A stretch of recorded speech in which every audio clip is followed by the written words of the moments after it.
today? Which city? Which country? Drop it below.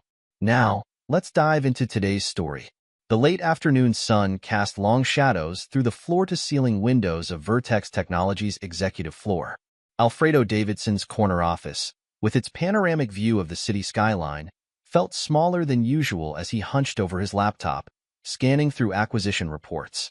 The screen's blue light reflected off his wire-rimmed glasses, highlighting the slight creases around his eyes, battle scars from 15 years of corporate warfare. A notification popped up on his screen. Board meeting rescheduled, next week. Alfredo's finger hovered over the mouse, a slight tremor betraying his otherwise composed exterior. As Executive Vice President of Operations, he'd been preparing for this moment his entire career. Harold Gillespie's retirement announcement last month had set everything in motion, and the upcoming vote was supposed to be a mere formality.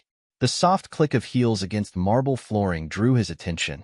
Penny Carson appeared in his doorway, her gray blazer as pristine as always, a thick manila folder clutched against her chest. After 8 years as his assistant, she developed an uncanny ability to read his moods. "The quarterly numbers from marketing just came in," Penny said, placing the folder on his mahogany desk. She hesitated, her usually steady hands fidgeting with her pearl necklace. "Sir, about the board meeting being moved up?" Alfredo leaned back in his chair, studying her expression. "What aren't you telling me, Penny?" She glanced over her shoulder before closing the office door. "There's talk. Wilson French has been having private meetings with board members. Jennifer McGrath and Bradley Fletcher were seen having dinner with him at Loose Cirque last night." The name sent an involuntary chill down Alfredo's spine. Wilson French, marketing's golden boy, with his perfectly tailored suits and Harvard MBA, had been making waves since joining the company 18 months ago. "Wilson's ambitious," Alfredo said, keeping his voice neutral. "It's natural he'd want to network with the board." "Sir," Penny's voice dropped to barely above a whisper, "he's not just networking. He's making a play for your position." Before Alfredo could respond, a familiar figure passed by his office. Jasmine Fisher, his wife of 8 years and marketing director, walked past without so much as a glance his way. Her stilettos clicked against the floor, each step purposeful, her designer suit hugging her frame in a way that drew attention from a junior executive walking by. "Mrs. Davidson seems preoccupied lately," Penny observed carefully. Alfredo's jaw tightened. "That'll be all, Penny. Thank you." Once alone, he opened his bottom desk drawer, pulling out a framed ultrasound photo. The image was grainy, dated exactly 1 year ago. Their baby, their future, lost in the 3rd month. Jasmine had withdrawn after that, throwing herself into work, their home becoming a hollow space filled with awkward silences and separate dinners. His phone buzzed, a text from Jasmine, "Working late. Don't wait up." The drive home that evening felt longer than usual. The setting sun painted the sky in shades of amber and purple, but Alfredo barely noticed, his mind replaying every recent interaction with Wilson French. The subtle interruptions in meetings, the questioning of his strategies, the way he'd positioned himself as an innovative alternative to Alfredo's traditional approach. The house was dark when he arrived, save for a light in their bedroom. As he climbed the stairs, the sound of drawers opening and closing echoed through the hallway. He found Jasmine in their walk-in closet, methodically packing items into her weekend bag, the Prada overnight case he'd given her for their last anniversary. "Going somewhere?" he asked, leaning against the doorframe. Jasmine didn't turn around, continuing to fold a silk blouse with precise movements. "Out of town for the weekend. Business trip?" "No." She finally faced him, her expression devoid of the warmth that had once made him fall in love with her. "Personal trip. With Wilson French?" The question hung in the air like smoke. Jasmine's laugh was cold, brittle. "You always were good at connecting dots, Alfredo. That's what made you successful at work. But you can't control who I sleep with anymore." The words hit him like physical blows, but he maintained his composure. "How long? Does it matter?" She zipped the bag closed with a decisive motion. "This marriage is just paper now. Has been since." She trailed off, one hand unconsciously touching her stomach before dropping away. "Wilson's taking me to his beach house. We'll be gone until Sunday night." The doorbell chimed downstairs, its cheerful tone incongruous with the moment. Jasmine brushed past him, bag in hand. Alfredo followed her down the stairs, watching as she opened the front door to reveal Wilson French, leaning against the doorframe with casual arrogance. Wilson's smirk widened as he saw Alfredo. His charcoal suit was perfectly pressed, his copper hair styled just so. He looked like he'd stepped out of a luxury magazine ad. "Alfredo, hope you don't mind me borrowing your wife for the weekend." His arm snaked around Jasmine's waist possessively. "We'll be spending some wild nights at my little getaway. You understand, don't you? Sometimes a woman needs different opportunities." The double meaning wasn't lost on Alfredo. He watched them walk to Wilson's Tesla Model S, noting how Jasmine didn't look back once. The car's electric were faded into the night, leaving him alone in the doorway of his empty house. Inside his home office, Alfredo poured himself 2 fingers of scotch but didn't drink it. Instead, he pulled up his laptop and began working, the hours ticking by until dawn began to paint the sky in shades of gray. Saturday morning arrived with the soft patter of rain against windows. Alfredo had just finished his 3rd cup of coffee when his doorbell rang. Penny Carson stood on his porch, holding a waterproof portfolio case and wearing an expression that meant business. "Sir, I apologize for coming to your home, but this couldn't wait until Monday." She followed him to his home office, her practical shoes leaving wet prints on the hardwood floor. "I've been gathering information for months. Ever since Wilson French started showing unusual interest in your quarterly reports." She opened the portfolio, spreading documents across his desk. Emails printed on company letterhead, surveillance photos, meeting minutes, and financial reports created a paper trail of betrayal. "Wilson's been planning this since he joined the company," Penny explained, pointing to dates on various documents. "He and Mrs. Davidson. They've been working together to undermine your position. Look at these project reports. They've been manipulating data, taking credit for your strategic initiatives, and building a case for Wilson to take the CEO position." Alfredo examined a particularly damning email chain between Wilson and Jennifer McGrath, the youngest board member. "They've been thorough, but not thorough enough." Penny pulled out one final document, a dated internal memo that made Alfredo's eyes widen slightly. "They made one crucial mistake, sir, and I think it's time we used it." The rain continued to fall outside, but inside Alfredo's office, the atmosphere had changed. Where there had been defeat, now there was purpose. Where there had been shock, now there was strategy. "Penny," he said, studying a surveillance photo of Wilson and Jasmine entering a private dining room at Lucirc, "call Heidi Houston in internal audit. Tell her I need to meet first thing Monday morning. And get me Marco Knight from legal." "Already done, sir." Penny's efficient smile held a hint of satisfaction. "They'll meet you at 7 a.m. at Café Laurent." Away from prying eyes. As Penny gathered the documents, Alfredo moved to his window, watching raindrops race down the glass.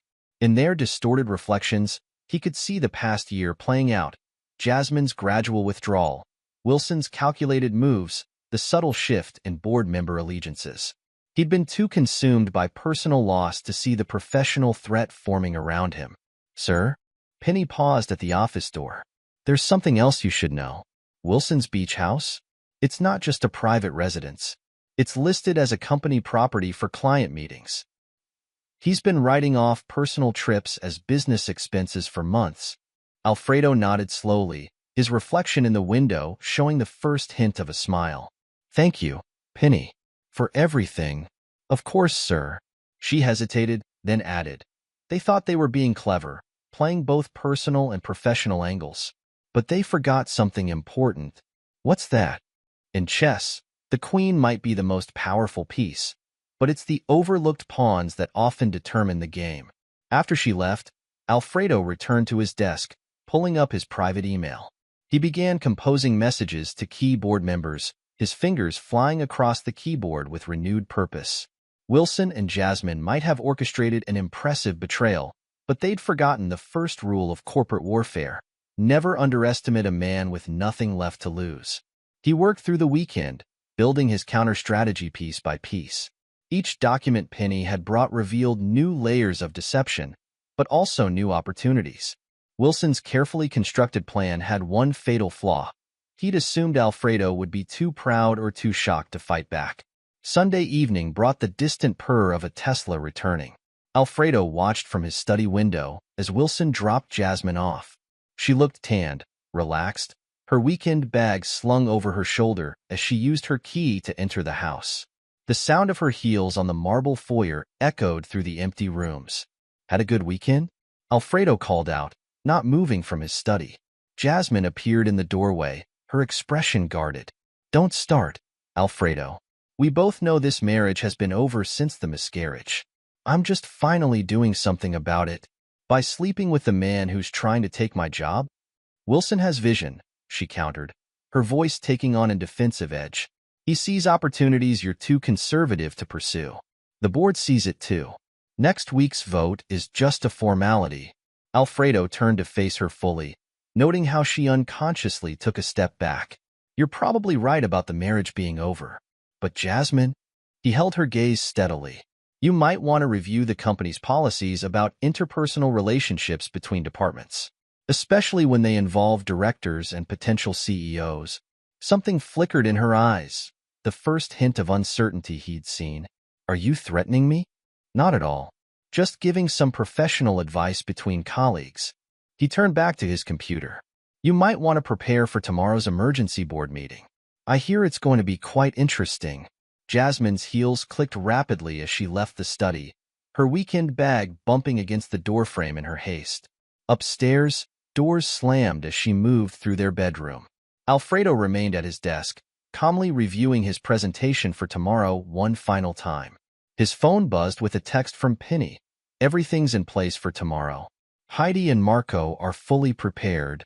Alfredo sent back a simple thank you before shutting down his computer. Tomorrow would change everything, not just for him and Jasmine, but for the entire company. Wilson French had played a clever game, using personal betrayal to facilitate professional destruction. But he'd made one crucial mistake. He'd assumed Alfredo would play by the old rules. The night settled around the house, shadows lengthening as Alfredo sat in his study, listening to Jasmine's movements upstairs. Each sound, drawers opening, hangers sliding, shoes dropping, marked another piece of their life together being packed away. But unlike Friday night, these sounds didn't wound him. Instead, they fueled his resolve. He pulled out his phone, sending one final email to Harold Gillespie, the current CEO. "Harold, regarding tomorrow's emergency board meeting, I have some concerns about marketing's recent performance that require immediate attention. I've prepared a comprehensive overview. You might want to have legal present."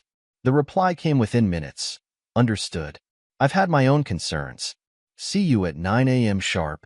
Upstairs, Jasmine's footsteps had gone quiet. Through the study window, Alfredo could see her silhouette in their bedroom, phone pressed to her ear. No doubt warning Wilson about tomorrow's meeting. Let them prepare, he thought. Some betrayals couldn't be defended against.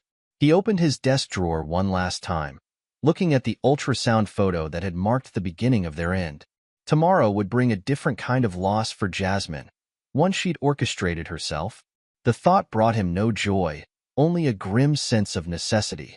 The night stretched ahead, promising little sleep but offering plenty of time to ensure every detail was in place. In 12 hours, the carefully constructed world Wilson and Jasmine had built would begin to crumble. And from its ruins, Alfredo would build something stronger, something lasting. Outside, the city lights twinkled like distant stars, indifferent to the human drama unfolding in their glow. Somewhere in those lights, Wilson French was probably celebrating what he thought would be his crowning achievement.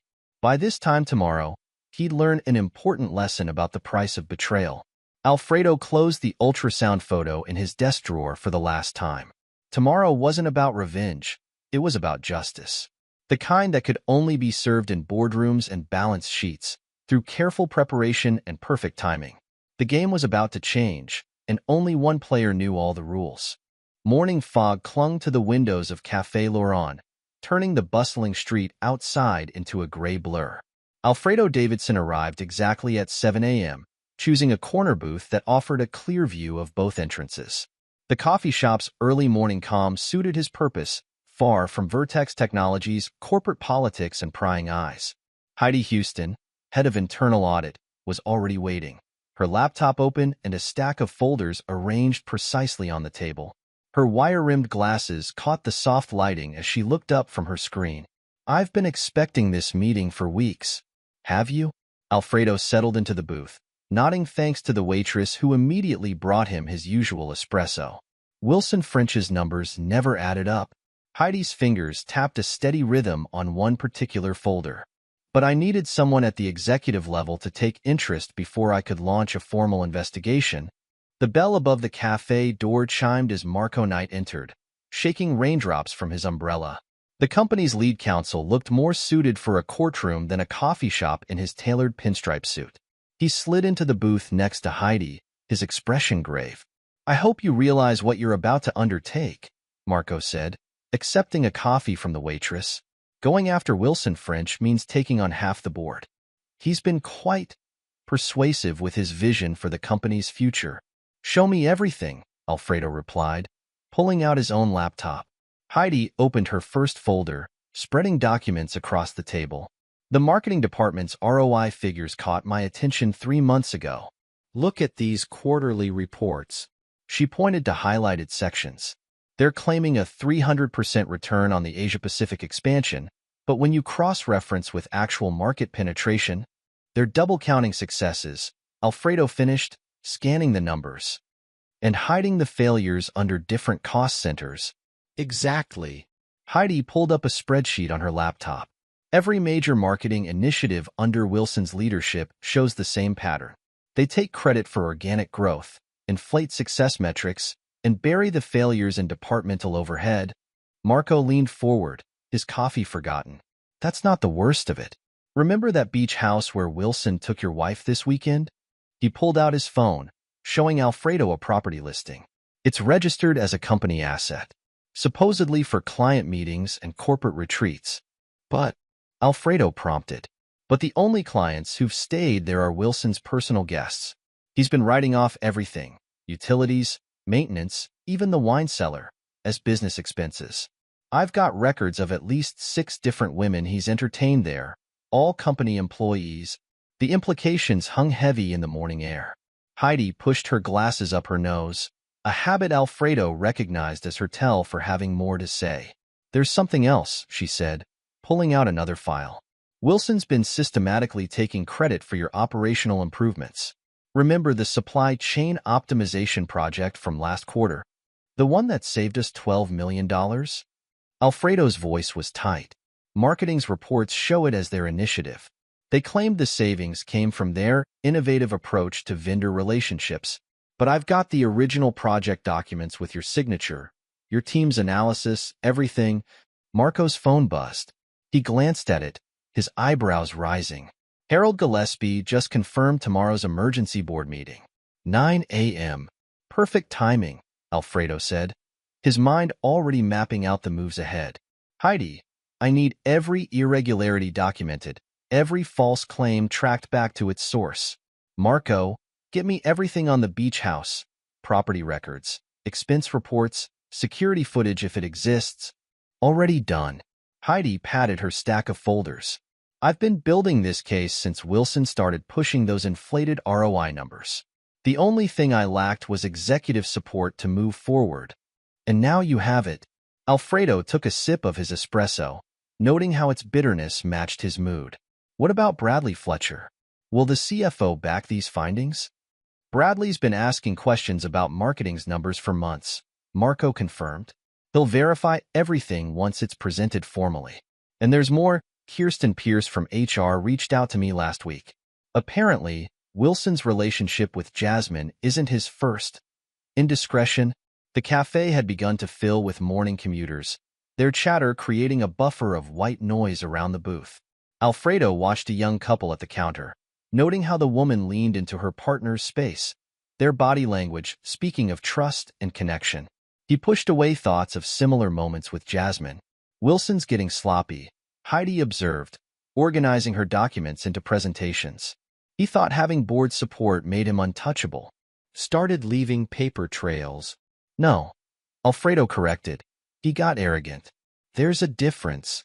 He pulled out his phone, showing them the text he'd received from Penny that morning. My assistant's been tracking his meetings with board members. He's convinced Jennifer McGrath and 3 others to back him for CEO. Marco's expression darkened. Jennifer's young, ambitious. Wilson probably promised her the COO position once he takes over, which makes this all the more critical, Alfredo said, standing. I need everything ready for tomorrow morning. Every claim documented, every number verified, every witness prepared to speak. The next 12 hours passed in a blur of preparation. Alfredo's home office became a war room, with Penny coordinating between Heidi, Marco, and other trusted allies. By Sunday evening, they had assembled an ironclad case against Wilson French's machinations. Monday morning arrived with unexpected sunshine, the weekend's rain giving way to clear skies. Alfredo arrived at Vertex Technologies an hour early, noting Wilson's Tesla already in its reserve spot. So, the Golden Boy was preparing his defense. The boardroom filled slowly.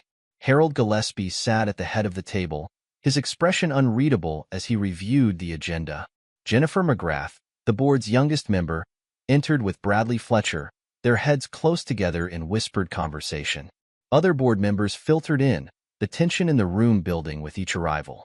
Wilson French strode in 5 minutes late, his weekend tan glowing under the fluorescent lights. He took his seat with the confidence of a man who believed he'd already won, barely acknowledging Alfredo's presence. Jasmine slipped in moments later, choosing a seat far down the table, her eyes fixed on her tablet. Before we discuss succession, Harold began, his voice cutting through the murmurs, we have some concerns about marketing's recent reports. Wilson rose smoothly, adjustment his Italian silk tie. I'm happy to address any questions about my department's performance. As you'll see from our latest figures. Actually, Alfredo interrupted, standing with his own presentation folder. I have some figures of my own to share. He nodded to Penny, who began distributing thick packets to each board member. These documents show a pattern of fraudulent reporting, misappropriation of company resources, and systematic deception. The room fell silent as board members opened their packets. Wilson's tan seemed to fade slightly as he glanced at the contents. Page 1 shows marketing's reported ROI figures for the past 6 quarters. Alfredo continued, his voice steady. Page 2 shows the actual numbers, verified by internal audit. Heidi stood, her laser pointer highlighting specific discrepancies. Marketing has been double-counting successes and concealing failures. The Asia-Pacific expansion, for example, shows a 300% return, but that includes organic growth from operations and inflated market penetration numbers. Bradley Fletcher, the CFO, leaned forward. These numbers match the irregularities my team flagged last quarter. We've been trying to reconcile these discrepancies for months. Wilson's chair scraped back as he stood. These are baseless accusations. Our department's success speaks for itself. The board has seen our results. Yes, let's talk about results, Alfredo cut in, moving to the next section. Marco, would you explain about the beach house? Marco Knight rose, his legal training evident in his precise tone. The property Mr. French has been using for personal entertainment is registered as a company asset. He's been writing off private trips as business expenses, including this past weekend's excursion. Jasmine's tablet clattered to the table. She quickly retrieved it, her hands shaking slightly. Furthermore, Marco continued, we have documentation of multiple inappropriate relationships with subordinates, all conducted at company expense. Kirsten Pierce from HR stepped forward, having entered silently during the presentation. My office has received several complaints about Mr. French's behavior, all properly documented and investigated.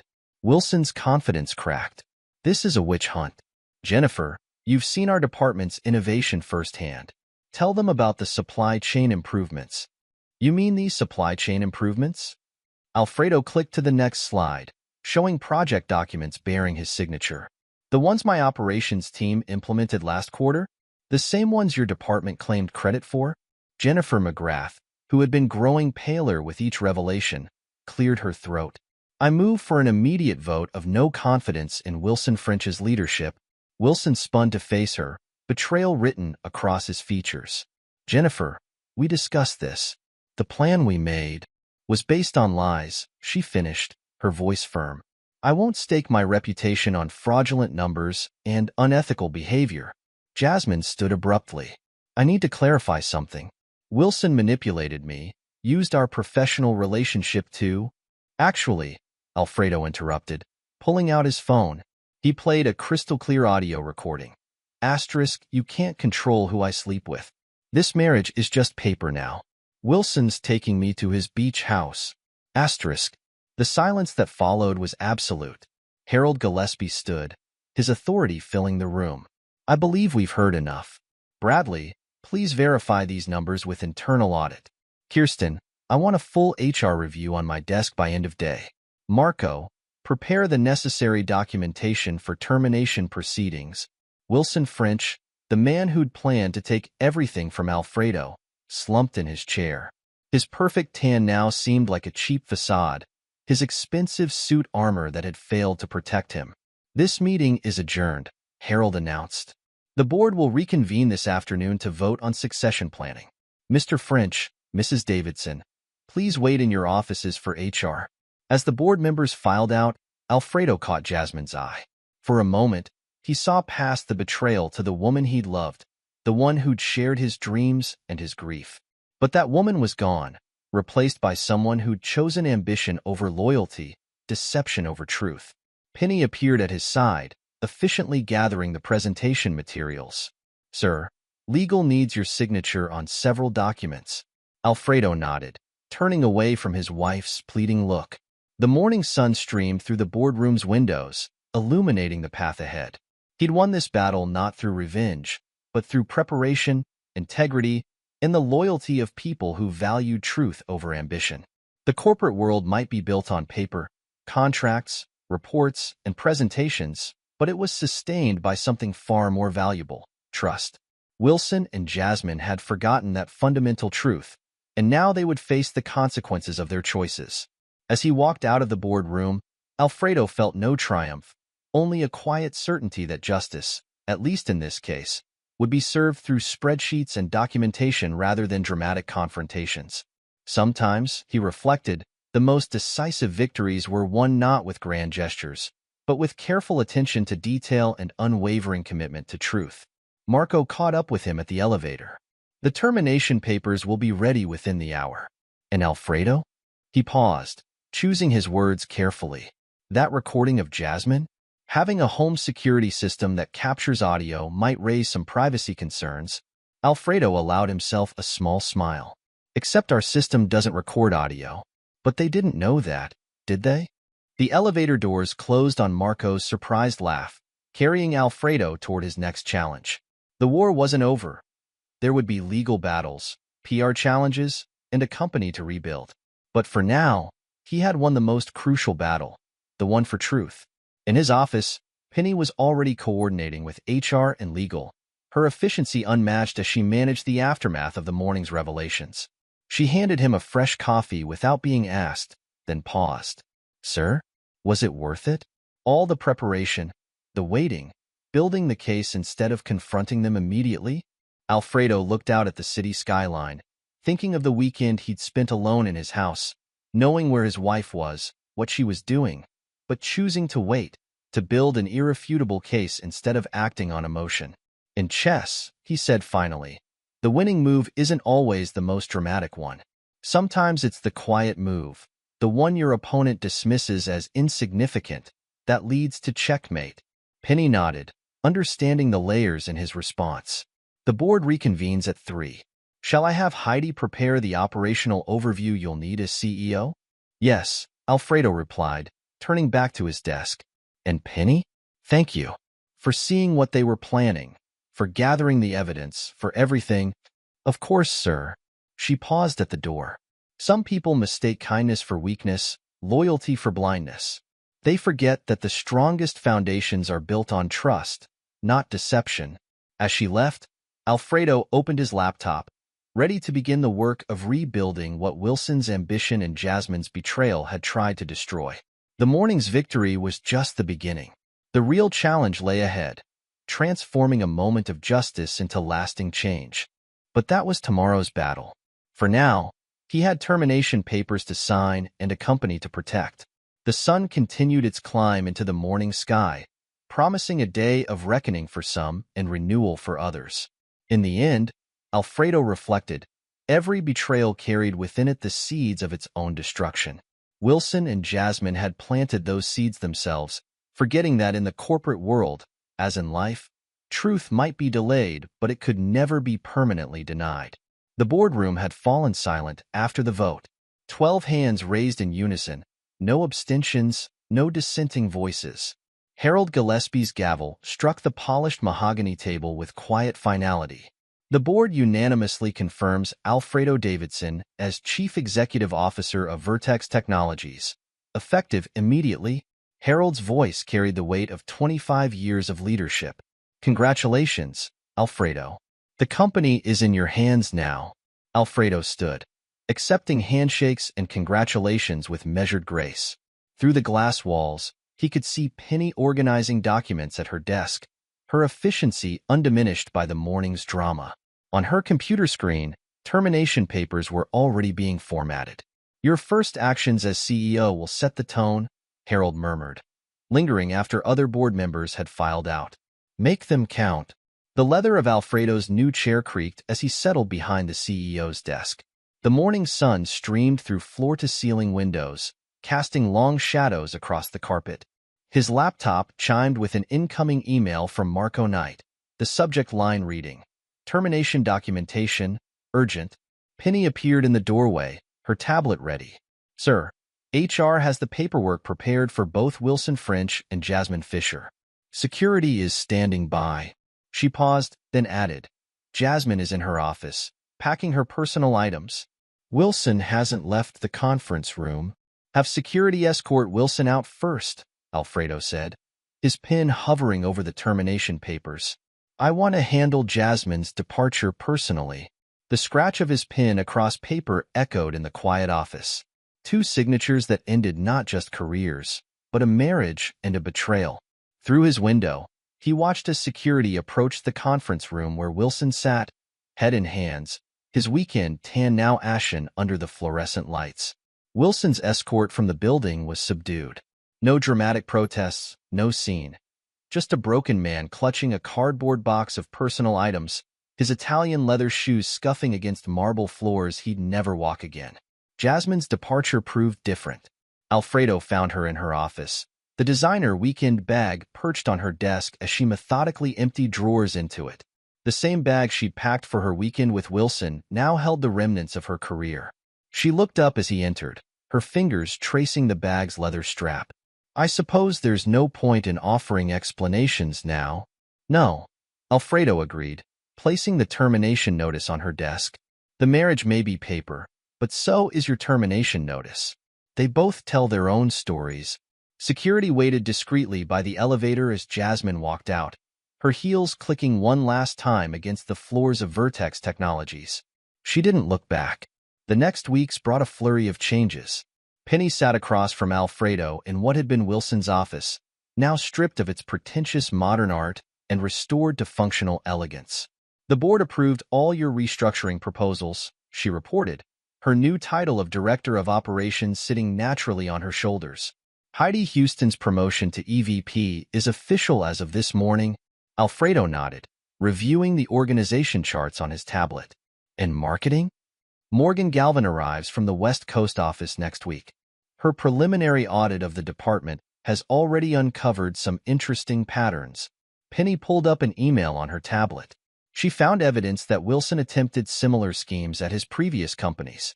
Never quite this bold, but the pattern was there. The marketing department's glass walls revealed a hive of activity as the restructuring took shape. Gone were the oversized egos and inflated numbers of Wilson's era, replaced by a culture of transparency and accountability that Heidi Houston insisted upon. Morgan Galvin proved to be a revelation. The former West Coast marketing director attacked her new role with surgical precision, her audit expanding beyond Wilson's tenure to root out any lingering issues. Wilson built his career on manipulation, Morgan explained during a late-night strategy session, her laser pointer highlighting suspicious patterns in historical data. He'd start small, taking credit for others' work, massaging numbers just enough to draw attention. By the time he made his big moves, He'd already conditioned everyone to accept his version of reality. Heidi nodded, her new EVP nameplate catching the light. Classic fraudster pattern. Start with small deceptions, build to larger ones. The same pattern showed up in his expense reports, his project claims, everything. The weeks turned to months. Spring faded into summer, then autumn. Vertex Technologies' stock price climbed steadily as market confidence grew in the new leadership team. 40% growth under Alfredo's first 6 months validated every decision, every change. One crisp October morning, Penny entered Alfredo's office with a stack of papers and a knowing look. The divorce papers arrived. Final version, ready for signature. She placed them on his desk beside another document, property records for a familiar beach house development. The board approved the acquisition? Alfredo asked, though he already knew the answer. Unanimously. The property's been undervalued since Wilson's scandal. It'll make an excellent corporate retreat center once renovated. A symbol of transformation, you might say. Alfredo signed the divorce papers with the same pen he'd used for the termination notices months ago. The parallel wasn't lost on him. Endings and beginnings marked in ink and legal language. His phone buzzed with a news alert. The headline made him pause. Former marketing executive indicted for corporate fraud. Wilson's corporate past had finally caught up with him. Buried in the article was a familiar name. Jasmine Fisher, listed as a witness for the prosecution. Should we release a statement? Penny asked from the doorway, already anticipating his next move. Alfredo shook his head, turning to gaze out at the city skyline. The view from the CEO's office differed from his old corner space, wider, clearer, full of possibility. No need. We've moved on to bigger things. His eyes fell on the beach house acquisition report. The property that had hosted betrayal would soon serve a greater purpose, its renovation plans already taking shape. The irony didn't escape him, transforming a symbol of deception into a space for corporate renewal. The afternoon sun painted the city in shades of amber and gold. In the outer office, he could hear Heidi and Morgan discussing next quarter's projections, their voices confident and clear. Penny's desk housed a small plaque, Employee of the Year, earned through loyalty and competence rather than manipulation. Success, Alfredo mused, his fingers tracing the embossed nameplate on his desk, is the best revenge. The words hung in the air as he reviewed the latest acquisition proposals. Each document, each decision, each signature moved Vertex Technologies further from the shadows of betrayal into a future built on transparency and trust. In the end, Wilson and Jasmine's betrayal had given him something unexpected, not just a victory, but a vision. The company they tried to manipulate now stood stronger, its culture transformed, its future secure. Their deception had forced a necessary evolution, turning crisis into opportunity. The day wound down as autumn sunshine faded into dusk. Alfredo's calendar showed back-to-back meetings for the next week, strategy sessions, investor presentations, planning for the next quarter's growth. The rhythm of corporate life continued, but now it moved to a different beat. Penny appeared one last time, placing a final report on his desk. Sir? The renovation plans for the beach house are ready for review. The architects have some interesting proposals for the space. Alfredo smiled, understanding the symmetry of the moment. The property that had hosted secrets and lies would become a place of open dialogue and honest collaboration. Sometimes, he reflected, the best response to betrayal wasn't revenge, but renewal. As night settled over the city, lights flickered on in office buildings across the skyline. In one corner office, a CEO reviewed papers that would shape his company's future, each decision a step further from the shadows of the past. The view from the top had changed him as much as he'd changed the company, not hardening him against trust, but teaching him to build it on stronger foundations. The ghosts of betrayal had faded, replaced by the solid reality of success.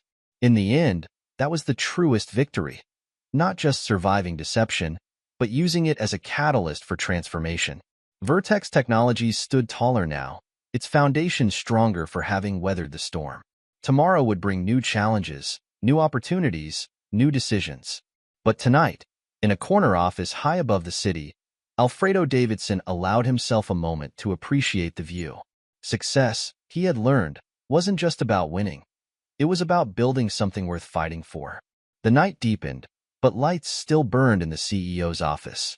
There was work to be done, a future to build, a legacy to create. The best revenge, after all, wasn't just success. It was success that transformed betrayal into blessing, crisis into opportunity, endings into beginnings. And in that transformation lay the true measure of victory. Epilogue. 5 years later. The Manhattan courtroom buzzed with whispered conversations as Wilson French, once the golden boy of corporate marketing, stood for sentencing. His designer suits had given way to department store clearance wear, his carefully styled copper hair now streaked with premature gray. 5 years of legal battles had stripped away more than his fortune. They'd eroded the very confidence that had once been his trademark. Judge Eleanor Martinez adjusted her glasses, reviewing the verdict one final time. Mr. French, you've been found guilty of multiple counts of corporate fraud, embezzlement, and financial misrepresentation spanning 3 companies over 8 years. Your actions have destroyed careers, betrayed trusts, and undermined the very foundations of corporate governance. In the gallery, Jasmine Fisher sat rigid, her testimony as a state's witness having helped seal Wilson's fate. The years hadn't been kind to her either. After being blacklisted from major corporations following the Vertex Technologies scandal, she'd found herself working entry-level marketing positions at smaller firms, her prestigious career reduced to managing social media accounts for local businesses. The court sentences you to 8 years in federal prison, Judge Martinez continued, with an additional 5 years of supervised release.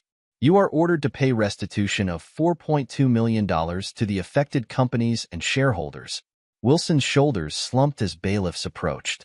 His eyes found Jasmine in the gallery, but she looked away, gathering her off-the-rack blazer and Target-bought handbag, a far cry from the designer pieces she'd once flaunted. Outside the courthouse, reporters clustered around Heidi Houston, now CEO of Vertex Technologies. At 52, she carried the role with the same precision and integrity that had marked her tenure as EVP. Vertex Technologies has no comment on today's sentencing, she stated firmly. Our focus remains on our recent expansion into Asian markets and our upcoming Tech Innovation Summit. However, we believe justice has been served. Back at Vertex Technologies headquarters, now occupying 3 towers in the heart of Manhattan's financial district, Alfredo Davidson reviewed quarterly projections with his executive team. At 48, he transformed from the betrayed husband and executive into something more, a corporate legend known for turning the company's darkest moment into its greatest triumph. Morgan, walk us through marketing's numbers, he said, nodding to Morgan Galvin, whose restructuring of the department had become a Harvard Business School case study in corporate transformation. Morgan, now executive vice president of global marketing, pulled up a holographic display. Her reputation for ruthless transparency had made her both feared and respected across the industry. We're showing 300% growth in emerging markets, real growth, not the smoke and mirrors of the old regime. Every number triple verified by internal audit. Penny Carson, chief operating officer, smiled at the reference. Her rise through Vertex's ranks had inspired a mentorship program for administrative staff, turning support roles into leadership pipelines. Speaking of transparency, the Corporate Integrity Institute wants you to keynote their annual conference, Alfredo. Apparently, our governance model is becoming the industry standard. The afternoon sun streamed through the windows of the executive floor, catching the numerous awards lining the walls: Most Ethical Corporation, Innovation in Corporate Governance, Leadership Excellence. Each plaque marked another milestone in Vertex's journey from scandal to exemplar. Have you seen this? Penny asked, sliding her tablet across the table. A business news article showed Jasmine's latest venture, a small marketing consultancy operating out of a strip mall in New Jersey. The comments section brimmed with references to the Vertex scandal, ensuring her past followed every professional move. She applied for a position at Thomson Industries last month, Morgan added. They rejected her immediately. Some bells can't be unrung. Alfredo waved away the tablet. The past is the past. We have more interesting matters to discuss. He pulled up an image of the corporate retreat center, the renovated beach house property where his marriage had effectively ended. The Leadership Academy's first-class graduates next week.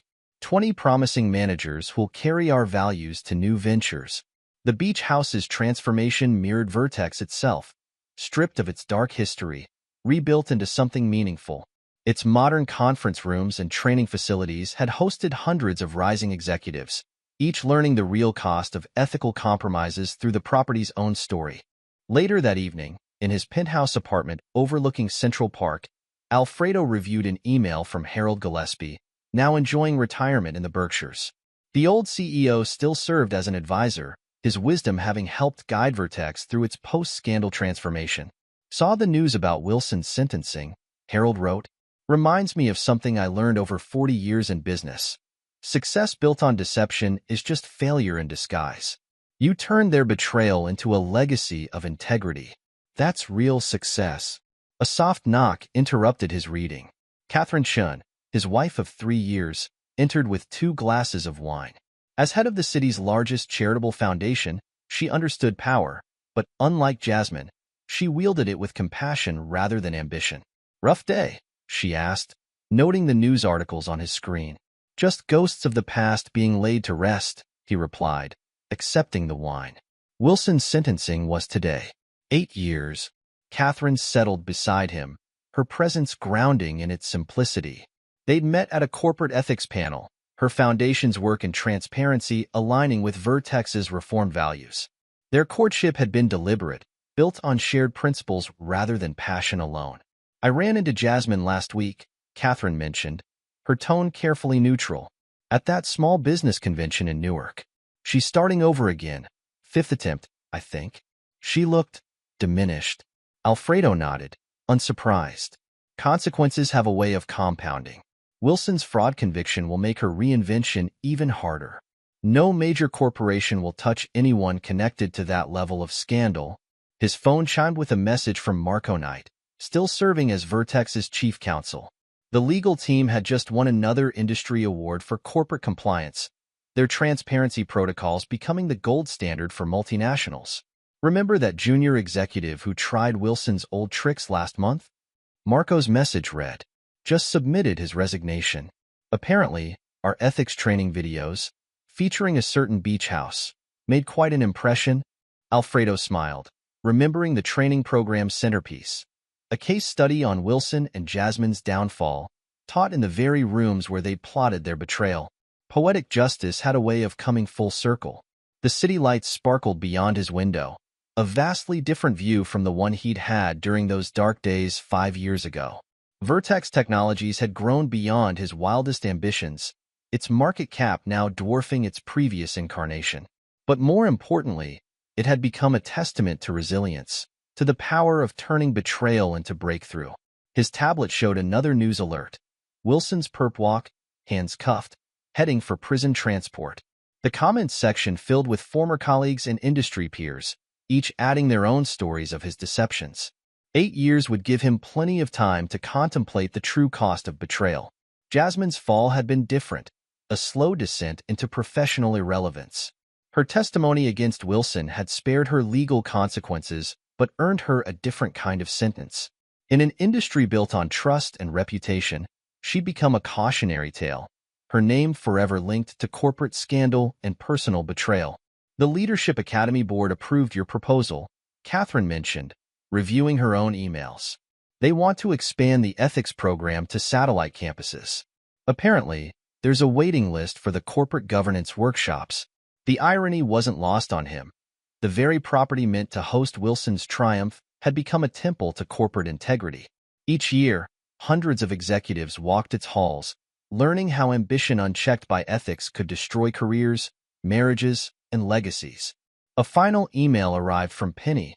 Thought you'd want to know. Wilson's old marketing team at his previous company just reached out. They want to go through our compliance training. Apparently, his conviction sparked some soul-searching. Success, Alfredo reflected, wasn't just about winning. It was about winning in a way that transformed the battlefield itself. Wilson and Jasmine had sought victory through deception, only to become object lessons in its futility. Their betrayal had launched a movement toward corporate transparency that reached far beyond Vertex's walls. The night deepened over Manhattan, its skyline a testament to ambition realized and corrupted. Somewhere in that glittering landscape, Jasmine would be planning another fresh start, Wilson would be beginning his first night in prison, and countless others would be facing their own choices between integrity and expedience. But here, in the aftermath of betrayal, Alfredo had built something lasting, not just a corporate empire, but a legacy of transformation. The company that emerged from scandal had become a beacon, proving that success and integrity weren't just compatible, they were inseparable. Catherine raised her glass in a quiet toast. To consequences, to choices, Alfredo amended, thinking of the paths that had led them all here. Wilson's choice to deceive, Jasmine's choice to betray, his own choice to rebuild rather than merely revenge.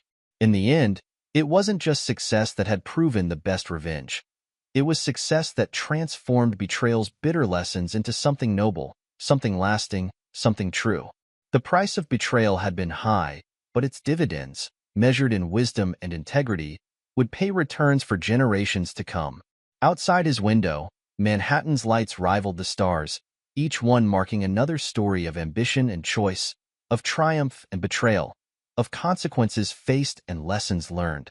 But in his own story, Alfredo had written an ending that transcended revenge. He'd written a legacy. And that, more than any revenge, was the sweetest victory of all. This is where our story comes to an end. Share your thoughts in the comments section. Thanks for your time. If you enjoy this story, please subscribe to this channel. Click on the video you see on the screen, and I will see you there.